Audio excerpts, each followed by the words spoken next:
The countryside moves slowly past the window by my seat, while the ground goes past at breakneck speed just underneath my feet.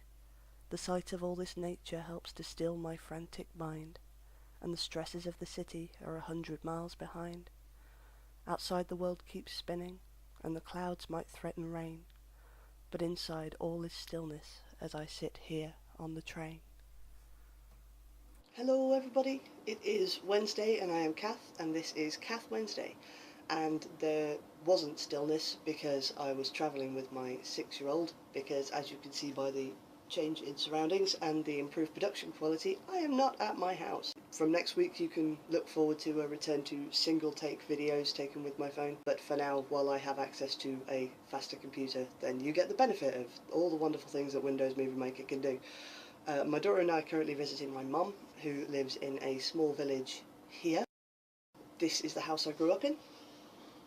Not all of it, obviously. I lived here till I was 18, and a lot's changed here since then, but being here always reminds me of who I was as a teenager, and kind of always makes me compare who I am now to who I was then.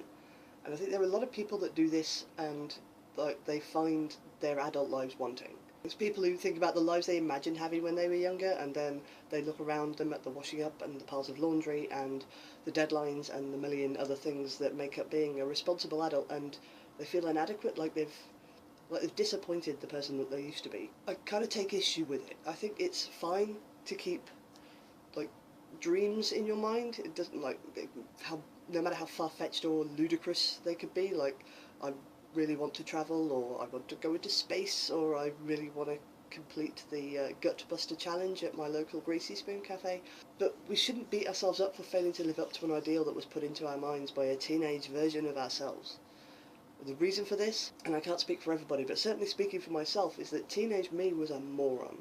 Like a solid gold-plated idiot. Like well-meaning, with good intentions, but just, comparatively speaking, just clueless.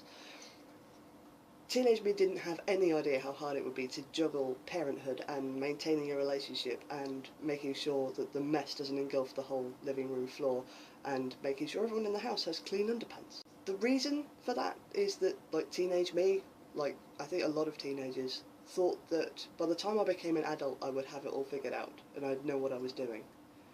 I'm 33. I still don't know how the world works. I don't know how people work at all. And I don't know how to cook a roast dinner so that all of the parts are ready and edible at the same time. Teenage you probably had no idea what you'd have to face to get to where you are now. If you're here watching this, you're probably a nerd fighter, chances are, and you're already made of awesome. Don't let the fool who used to be you let you think anything else. Now it's time for my happy dance.